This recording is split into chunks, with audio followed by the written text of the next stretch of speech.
It's showcase season, so expect to be inundated with a bunch of exciting upcoming indie games in the weeks to come, with the first volley including first-person slashers, a cool-looking deck builder, survival titles, and a sequel or two. So let's begin with Sand, an open-world PvPvE extraction shooter set in the desolate deserts of a fallen planet, where you use colossal, customizable walkers known as Tramplers, which serve as your mobile base. You can customize and tweak your Trampler along with first-person combat, with a very interesting alternate history 1910s diesel punk setting, with the news being that it will be coming to consoles as well later in 2025.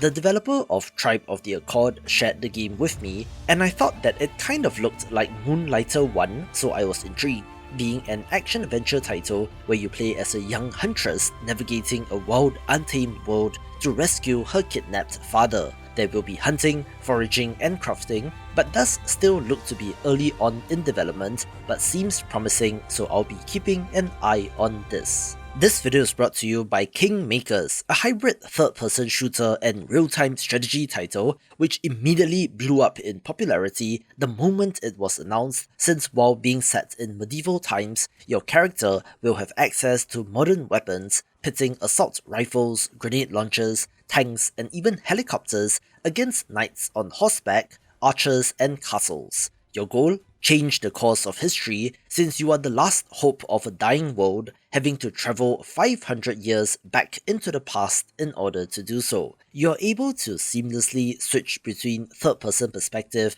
and an aerial view of the battlefield, commanding and directing thousands of troops, and then to dive back into the thick of the action, with your modern weapons being far more powerful than anything else that was available at the time. The large-scale battles are impressive, ranging from skirmishes across hostile terrain to sieges capturing enemy fortifications, with each AI-controlled unit dynamically reacting to what is happening. This will also have co-op support, so you can play with friends, looking pretty epic, with the news being that it has an early access release date of October 8th, 2025, so wishlist the game for now and look forward to it. We have two notable entries on Kickstarter in this list, the first of which is Nightmare Busters Rebirth, a run-and-gun action platformer which absolutely crushed it right out of the gate, being fully funded within 6.5 hours, but there's always stretch goals and rewards. Originally designed for the Super Nintendo in 1994, the game was lost to time, but later released a version in 2013 using pixel art, and is now being meticulously overhauled with hand-drawn art this time around. You play as twin leprechaun brothers who are seasoned nightmare hunters, going on a quest to stop the diabolical tyrant who plans to corrupt the dreams of children. The run-and-gun action looks fun, aided of course by 2-player local co-op support, with a variety of diverse environments and enemies to battle using an array of magical attacks and weapon upgrades. The Kickstarter includes a tier with physical cartridges which you can plug into an SNES, so if interested, head on over to the campaign page to pledge your support. One of those insanely popular series is Hello Neighbor, a stealth horror title about sneaking around and to uncover the secrets of a creepy CPU-controlled neighbor character, with Hello Neighbor 3 being the third entry, but looks to be doing something different.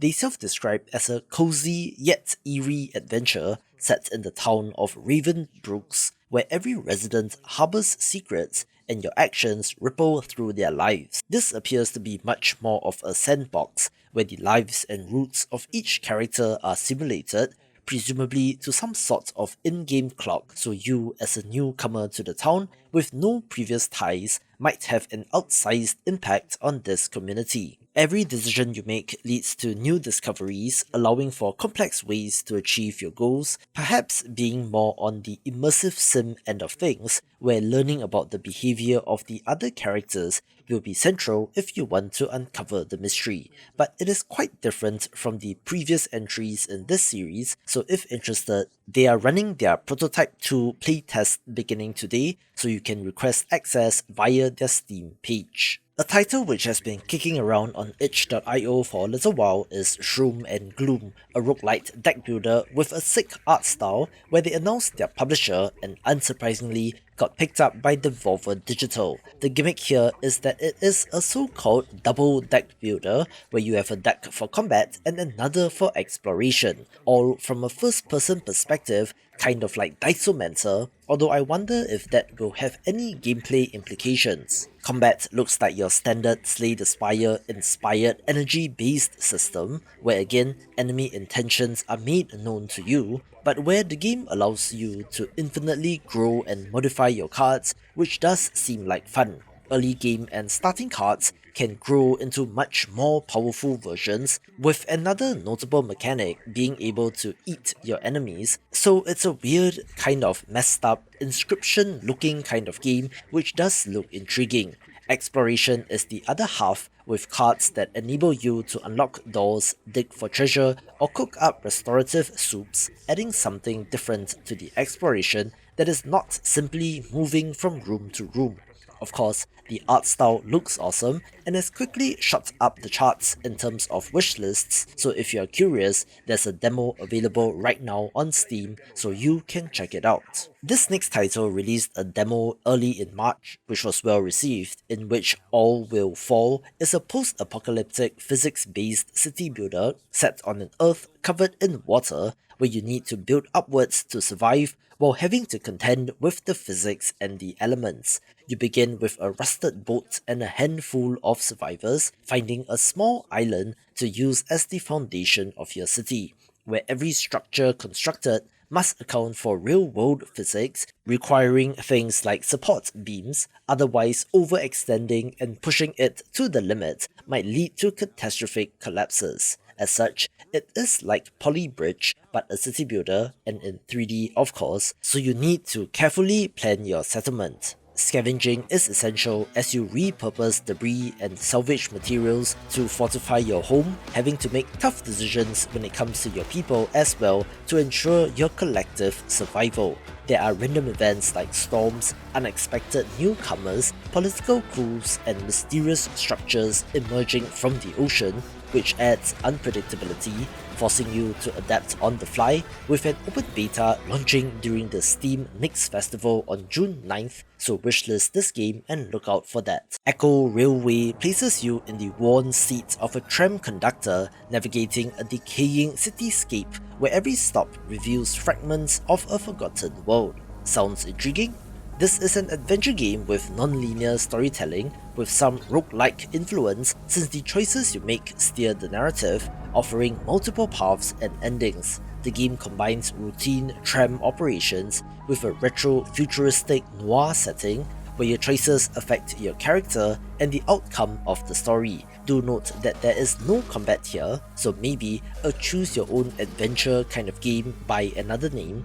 but it looks pretty cool and will be for fans of the genre. Cozy game fans, I'm pretty sure that Hozy will be of interest, a cleaning, painting, unpacking and decorating title which invites you to transform forgotten spaces into cozy sanctuaries. Use your creativity to breathe new life into abandoned rooms, beginning with intuitive tools like a mop, scrubbing away at years of neglect, revealing the potential beneath layers of dust and grime. Each room presents a unique canvas, allowing you to choose the perfect palette of colors, textures, and furnishings to create a harmonious atmosphere. As you paint the walls and arrange furniture, the room will begin to exude warmth and charm, reflecting your personal touch and thus look very satisfying. There are no timers, scores, penalties, and absolutely no stress, so it is one of those ultra chill titles that might be a mindfulness exercise in disguise, as you purely focus on creating something wonderful and might have that very compelling gameplay loop as you clean up these virtual spaces, where they are also running a playtest available now, so you can request access on Steam. A pretty neat looking open world exploration title with broom drifting is Crescent Country, set in a self-styled witch tech island where you play as a young adult seeking purpose. Your main mode of transportation is your motor broom, but this is not just a simple vehicle, but rather your lifeline in this world, since you are a courier having to drive around to deliver packages, but can also herd sheep or repair mystical ley lines as part of your work. Each task immerses you deeper into the island's vibrant community, revealing personal dramas and hidden secrets. Beyond work, you can race other characters, uncovering shortcuts and learning more about the world, possibly even impressing your crushes, which can lead to a relationship forming later on. Your motor broom is customizable, so you can upgrade its handling, speed, and gliding ability, and adorn it with sigil stickers to unlock powers like phase shift and time rewind, so the driving mechanics is a central focus. These enhancements not only improve performance, but also open up new job opportunities where you do have a modest flat as a home, which you can decorate and customize. In fact, I just talked about a game in yesterday's video named Jump the Track, a pachinko visual novel about a young person struggling in some approximation of the gig economy, so this might be touching on some of those same themes and evidently is resonating since they are already fully funded on Kickstarter, but if interested, certainly pledge your support. The mining defense roguelite Drool Core has been chugging along in early access, being a clever twist on the mining formula,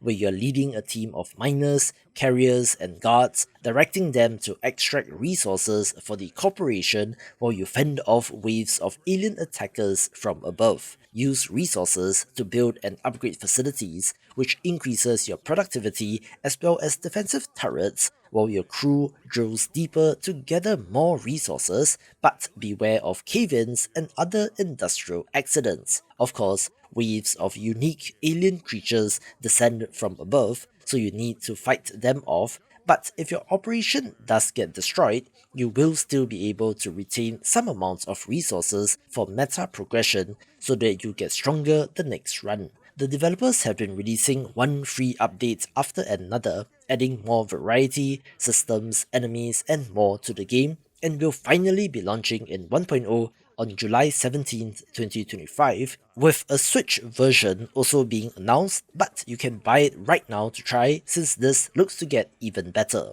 We did also get a new trailer for Bad Cheese, essentially first-person Mickey Mouse horror game conveniently created after the titular character went into the public domain. But this is quite a different kind of game. You play as a tiny mouse trapped in a household where every creak hides a threat, tasked with keeping Daddy happy by scrubbing floors, frying potatoes, and delivering his pills, or else. Watch out for demons, both literal and metaphorical, in the home as you explore, searching for treats and action figures while just trying to survive in this horrid environment, certainly having some Binding of Isaac vibes. It contrasts the 1920s era-inspired rubber hose animation style with some truly unsettling enemy designs, so this is not the Mickey Mouse that you know, with it now having an updated release window of summer 2025, so we might get to play sooner rather than later. One of the most impressive looking upcoming titles is Of Ash and Steel, a third-person medieval fantasy open-world RPG set in the Kingdom of the Seven, a realm where your choices determine the path ahead. You begin as a nameless wanderer, forging your identity through combat and the choices you make, not having traditional quest markers, but instead urging you to explore its vast landscapes, guided solely by curiosity. As you make your way through dense woodlands, snowy peaks, and forgotten ruins, you'll run into enemies, which is where combat plays a role, using your weapons but also different stances in the environment to get the advantage over your opponents. It doesn't appear to be a Souls-like, instead looking to be more action-oriented, so maybe more The Witcher 3 or Kingdoms of Amalur rather than Elden Ring. Magic does exist in this world but is rare, accessible only to those who master the ancient knowledge, so it's kind of grounded as well, but monsters and magic do play a role. Your actions influence the world, affecting how NPCs perceive you and altering the course of events. It will have over 300 quests and 30,000 lines of dialogue, so a ton of work has been put into this, which should provide depth, with this world looking fascinating to explore. So if interested, wishlist the game and look out for a closed playtest which will be starting soon. Collectively, it seems like developers have suddenly flipped the switch on the cozy farming game in the style of Stardew Valley, instead going in the opposite direction with horror farming games being a thing instead. Case in point being Besmirch, which is set in a starving town where your job is to grow food, but the soil hides more than just roots. By day, you tend to crops under the watchful eye of a greedy landowner, but by night, you are shooting at monsters with your shotgun and dodging the whispers of the apocalypse. There are stealth elements in this game, since you can hide in bushes to avoid enemies or unwanted visitors, or you could then take the opportunity to get the jump on them. While it is pixel art, some of the monster designs and animations are very creepy, and in addition to the farming aspect, you can venture out into the dungeons and caves beneath the town. For what reason, I don't know, but it looks like a cool twist and I'm certainly curious about this. Open World Survival Craft is a genre tag on Steam with a title that is exactly that, being Trainfort, set in a post-apocalyptic world where you play as a dwarf nomad, and, solo or with your crew, you must build and maintain a mobile steam engine in order to survive. As you traverse procedurally generated landscapes, you gather resources, craft gear, and fend off threats like zombies and environmental hazards. The game emphasizes cooperative play, allowing for up to 4 players to work together in building and defending your mobile base, but you're also able to individually construct smaller vehicles used for exploration. Customization options enable you to upgrade your train and to equip your crew with crafted items, adapting to the ever-changing challenges of the wasteland. Despite the way that the hands are animated, this is not a VR title, but rather a regular first-person survival game, and you know how fun these can be, especially with friends, where their playtest is live today, so go give it a try. An insanely fast-looking first-person slasher is Bloodthief, set in a quick-looking dark fantasy world where speed and precision are your greatest allies. Technically, you are a vampire who harnesses the blood of your enemies to fuel your abilities, propelling you through perilous dungeons with unmatched agility. Each level challenges you to master parkour movement, combining wall runs, slides, and air dashes to navigate treacherous environments. Combat is swift and brutal as you leap from enemy to enemy, using lethal sword strikes and equally sharp reflexes to overcome the challenges behind every corner. While looking like a speedrunner's dream, there seems to be less of a linear or optimal path through the level as compared to something like Neon White, instead encouraging exploration, rewarding those who seek out hidden paths and secrets with powerful loot and enchantments. So on one hand it is dash and slash, but on the other, do poke around the walls and passageways to see if there's anything there. But I suppose once all the exploration is done, you can replay levels where it then becomes a speed running challenge and looks absolutely sick. Speaking of sick looking first person slashers, VOIN released in early access in December 2024 and to date has a respectable 600 plus reviews and a very positive rating,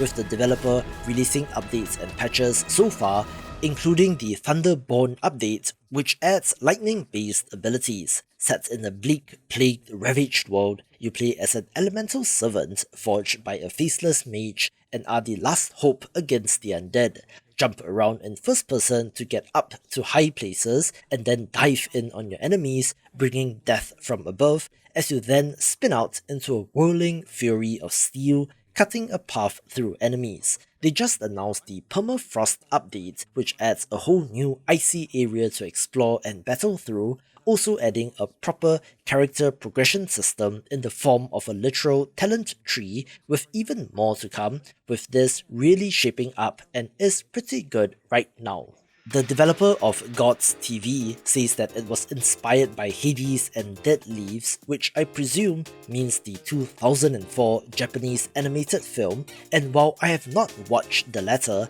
I do like what I'm seeing with a Google search, which makes this game of interest. It's an action roguelite with the deranged game show setup, where the characters you control are contenders fighting their way to mega stardom.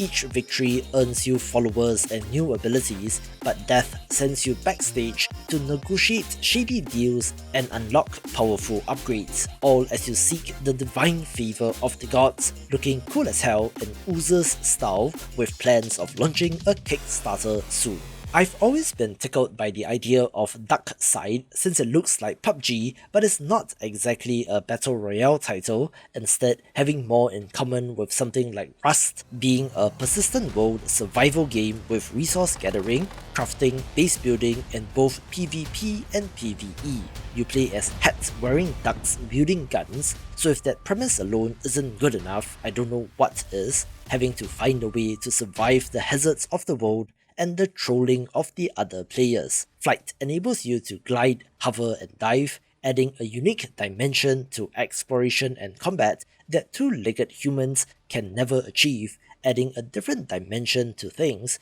going pretty well so far on Steam, with the developers announcing that they are targeting console launches later in 2025. I love my farming sims, so of course Windblown Land is of note, an absolutely adorable title starring anthropomorphic animals, being a more classic one of these as compared to Besmirch mentioned earlier. You own a farm on the edge of a forest, transforming the untamed land into a thriving homestead. Using your hoe, till the soil, plant seeds and nurture crops through changing seasons. As your farm flourishes, you can venture out to gather raw materials to build and upgrade facilities like workshops, and beyond farming, you engage in mining, fishing and foraging. So far, so standard. Dynamic weather and seasonal shifts affect the activities that you can do and the resources that you can get, with, of course, there being townspeople to interact with and to form relationships. Festivals and community gatherings will deepen your connection to the town, and pursuing romance can lead to starting a family, with there also being a dungeon crawling element in the caves where you fight slimes, so pretty much Stardew Valley, but still it looks pretty cool. I was pleasantly surprised when SpeedRunners 2 King of Speed was announced, the follow-up to a multiplayer side-scrolling platformer racing game from 2016, where to be honest, I'm surprised it took that long for a sequel to be announced. You participate in high-speed foot races where precision and timing are crucial. Compete against up to 7 other players, aiming to stay ahead as the camera follows the leader, and falling behind results in elimination. The game introduces new mechanics like slope sliding and refined physics, along with classic tools like the grappling hook, along with a variety of power-ups, including missiles and freeze rays, which adds to the chaos. Each track is meticulously designed, requiring mastery of wall jumps, slides, and timing to navigate effectively, with the retro-futuristic visuals providing a vibrant backdrop to the intense competition. It also has improved netcode, so online matches should be smoother with both casual play and competitive tournaments, along with a variety of customization options to make the character truly yours, with the original sitting at 22,000 Steam reviews, which is a lot, so this might just be huge, and are planning a playtest for summer 2025. This next title might come with a little bit of an asterisk, since it comes to us from technically independent studio Owlcat Games, who have quite a number of staff, and is also using the Warhammer 40k IP, which is huge, but the announcement of Warhammer 40k Dark Heresy is pretty much a no-brainer, being a CRPG that is the follow-up to Warhammer 40k Rogue Trader,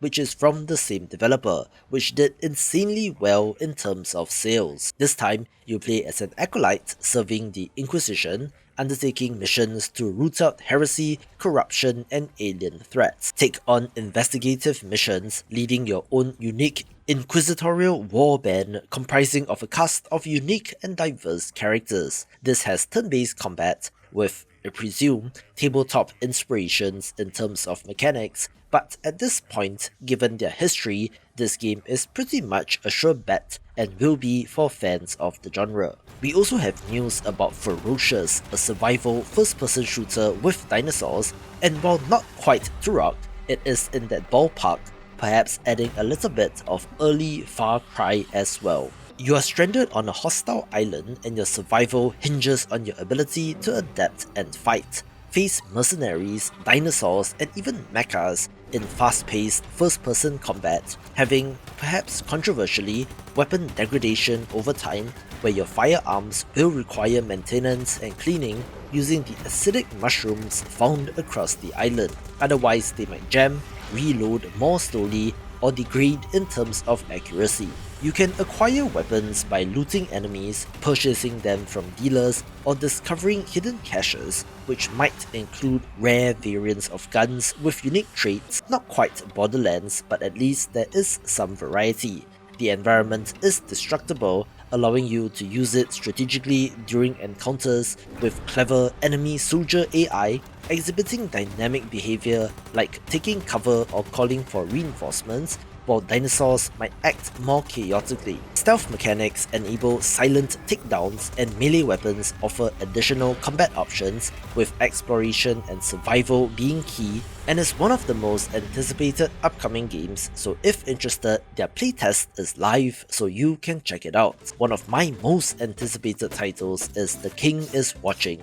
a roguelite city builder defense title which places you in command of a kingdom but where productivity depends on your gaze. Buildings and units only operate when observed, so you need to turn the Eye of Sauron on your people if you want them to work, having to prioritize your limited attention. Your kingdom is a 5x5 grid where you have to construct farms, mines, barracks, and workshops, gathering resources like water, wheat, stone, and coal. Each structure contributes to your economy or defense, and you still have to train troops, where they then go on the right-hand side of the screen, serving as defense against waves of enemies. You don't have direct control of these units, so it's a little bit tower defense-like in that sense, with a choice of blueprints after every wave, introducing new buildings and upgrades. Permanent upgrades unlocked between runs enhances your capabilities, giving you new units, spells, and structures, having some wonderful pixel art as well, and now has a release window of July 2025. If you know anything about me, one look at Shade Protocol, and I'm sure you know why I'm interested in this, being a pixel art Metroidvania, which is my favorite combination of art style and genre. Set in a cyber fantasy world, play as Zura, a prototype replica capable of rewriting reality, being the last hope for humanity and the free-willed machines against a sentient metal threat. Switch between Dawn and Shade modes to adapt your combat style in real time, using instruments, which are musical weapons like the Twilight Spear and Midnight Chakram, for both offense and exploration. Combat emphasizes precision, requiring timed parries and counters to restore Echo, the energy source powering your abilities. The Unison system allows you to manipulate the game world's code, literally altering the level to allow you to gain access to new areas, but can also be used to manipulate events, relive key moments, and to shape the fates of entire factions, looking absolutely beautiful and is up there on my personal watch list. Streets of Rogue 2 was initially scheduled for 2024 but got pushed to 2025, and while we don't have a release date just yet, we did get a new trailer showing off more of the game. One of you in the comments said that they took the Rogue out of Streets of Rogue but added more streets, meaning that instead of run-based procedural generation action roguelite, they instead procedurally generate the entire world when you start the game, which then seems to be more like a GTA-style open-world action game when it starts and will have mass appeal. So for now, we can only wait, with this looking to be a huge hit whenever it releases. Watch this video for the best indie games of the decade. Certainly before GTA 6. Go add Streets of Rogue 2 to your wishlist and play the demo right now.